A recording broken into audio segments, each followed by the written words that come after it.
Hey there. I am excited to see you today for our Facebook and Instagram Live Thursday. And today we are talking about something that is really near and dear to my heart. We are talking about owning your worth. So, as a way into this, I first want you to consider the ways in which you're currently trying to earn or prove your own worth, your own value. What are the ways that you determine your own worth?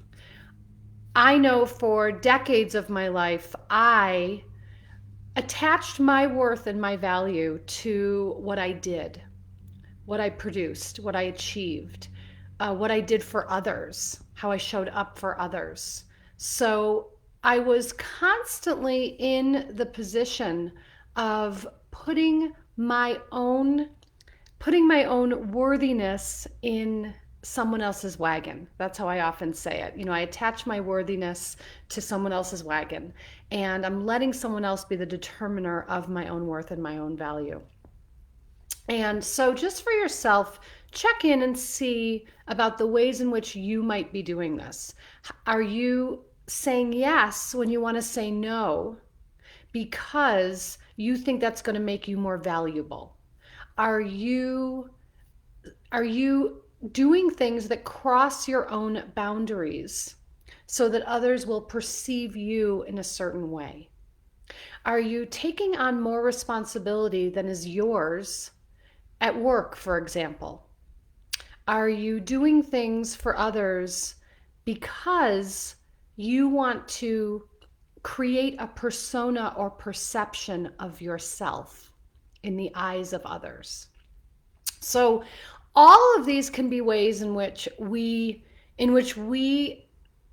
determine for ourselves how our worth is proven or earned, how our value is proven or earned. And the truth of the matter is, your worth is inherently your own simply because you're here. So your worth does not need to be earned. Your worth and value do not need to be proven to anyone else. What matters most is that you approve of you. And what I've learned in my own experience and in the experience of coaching thousands of others is that what often happens is we don't put enough value on ourselves and our own needs because there's no one there to give us approval and validation. So if we are attuned and tuned into external validation, external approval, if we are constantly chasing the gold stars, if we're looking for the accolades, if we're looking for the applause, we're not going to do the things we need to do for ourselves because we kind of have the idea of, if no one sees me do this, what does it matter? Or I'm not going to do something just for myself that no one's going to see because no one's going to be there to give me a gold star. No one's going to give me a stamp of approval. So it's really imperative, it's essential that we begin learning how to give ourselves our own approval, that we tune into our own needs and be willing to consider our own needs at least as much as we're considering the needs of everybody else. That's just the baseline. Give yourself permission to consider your own needs at least as much as you're considering the needs of everyone else. Then we can move to the place where you can consider your needs more.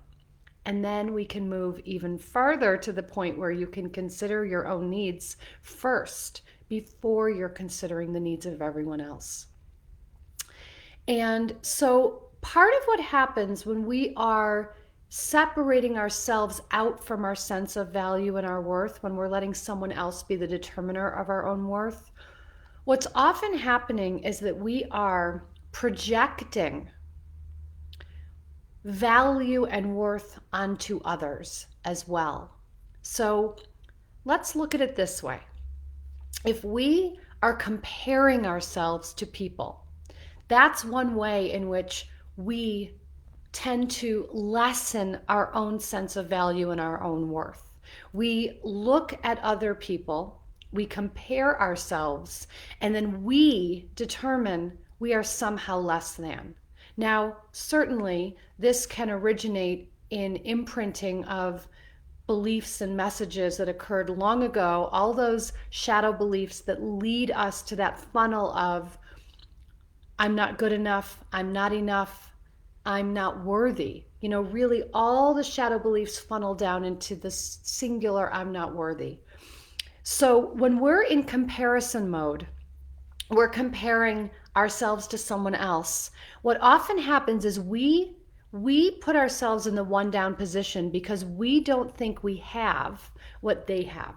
So we see other people and we are admiring them, we are enthralled by them, we are feeling inspired by them, we're identifying ways in which they're better than we are. And who am I to do this? And that's where imposter syndrome can start to kick up.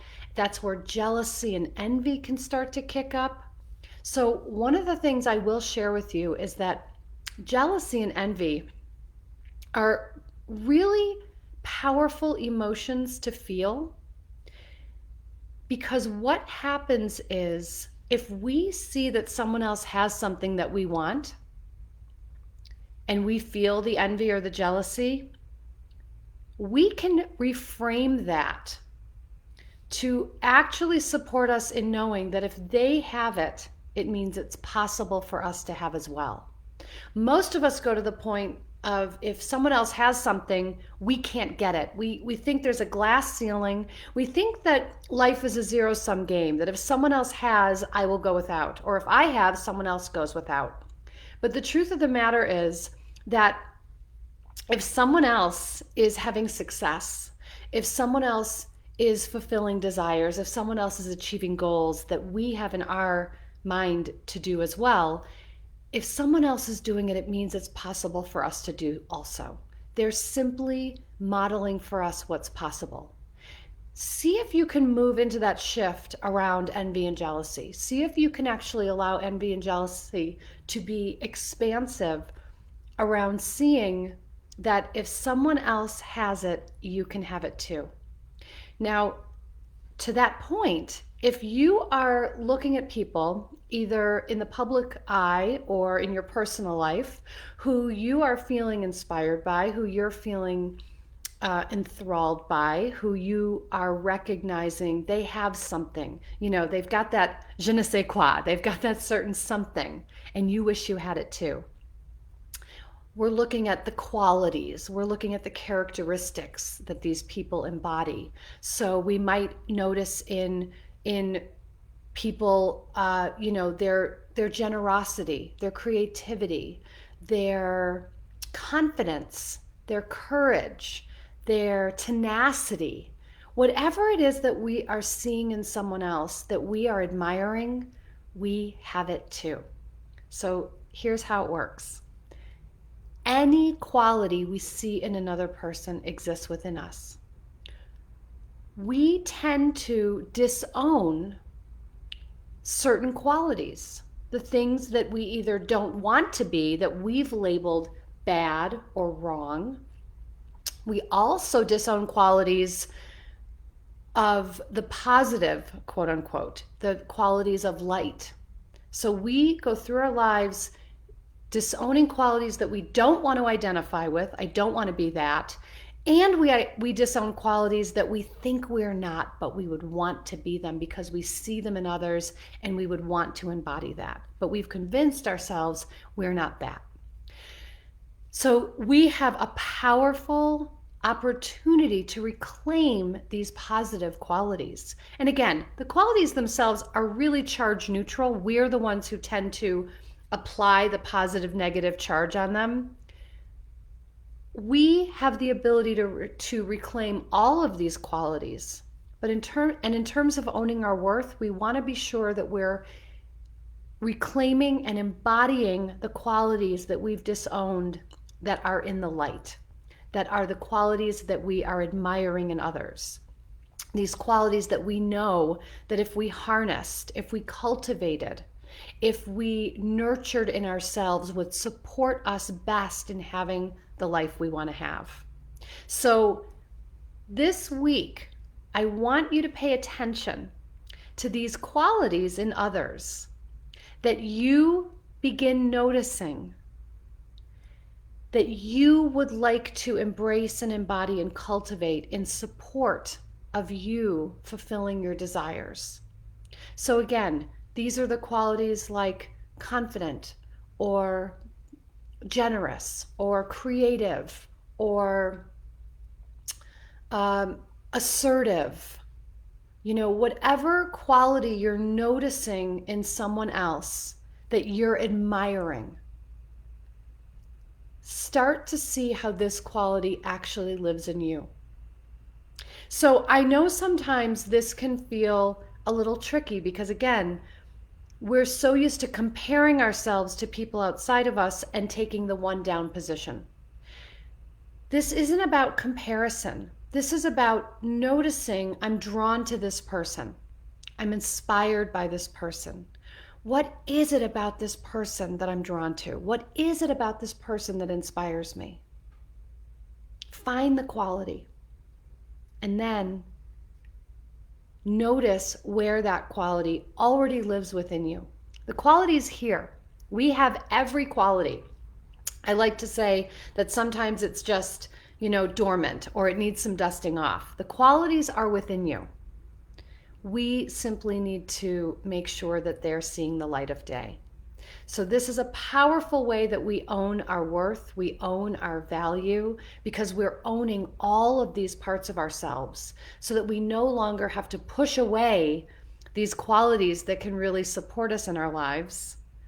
We can actually integrate them and allow them to support us in achieving what we say we want. So this week, like I said, start paying attention. Pay attention to, how am I trying to earn or prove my worth or my value? What are the things I'm doing so that people will see me in a certain way?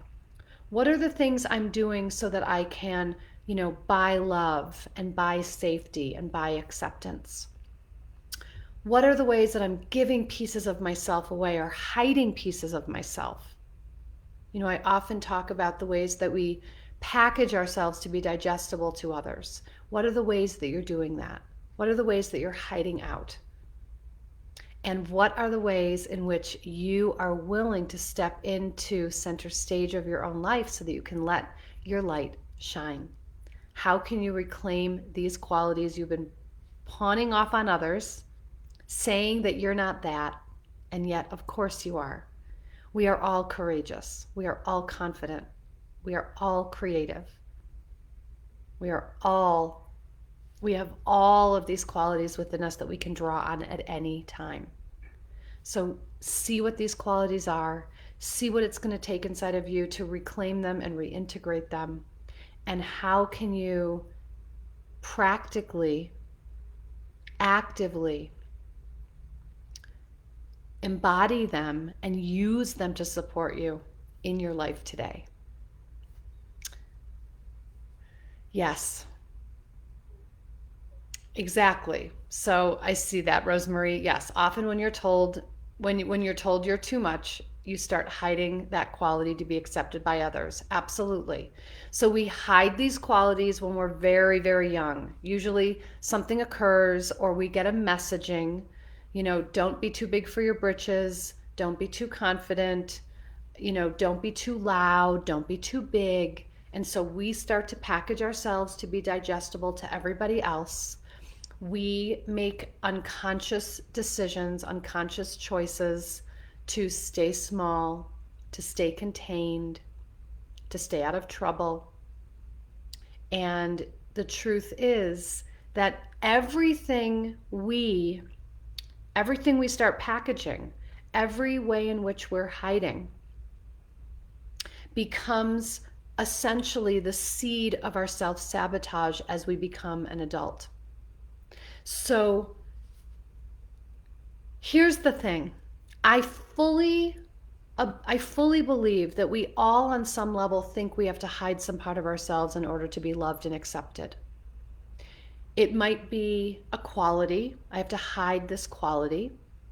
Or it could be a skeleton in the closet, a secret, something that elicits the feeling of if they knew this about me, they wouldn't love me or accept me. And the crazy thing is that right next to that, we're also deeply desiring to be loved for the truth of who we are. We can't possibly be loved for the truth of who we are unless we're willing to reveal the truth of who we are.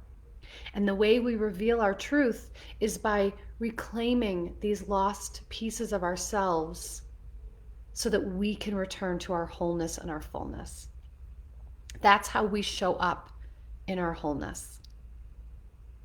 I'm seeing all your comments here. I'm so glad that this is resonating. I'm really grateful that you're taking this in and that you are, willing to see the ways in which you're hiding out in your own life. Because the more we hide, let me say it this way.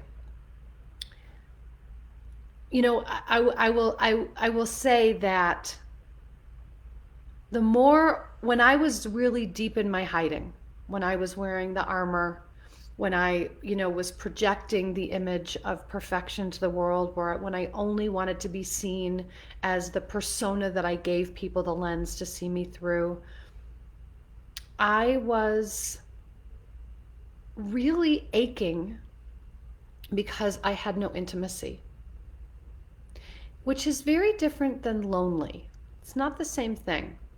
What I learned is that true intimacy occurs in connection when your vulnerability and mine can meet in the sweet spot.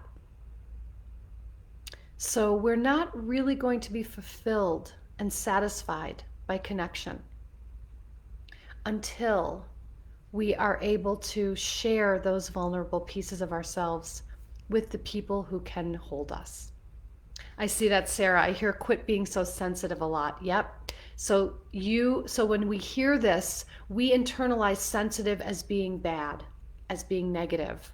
And I'm simply wanting you to shift this to, what if sensitive becomes one of your most powerful and potent qualities? How can you call on and harness the power of sensitivity? How does your sensitivity serve you? And how does your sensitivity become a beacon? How does it become the source of your light? We can do this with every quality, any quality we disown, whether we've identified it as negative or positive, whether we've, all the qualities are neutral. We put the spin on it. We put the charge on it. Every quality that exists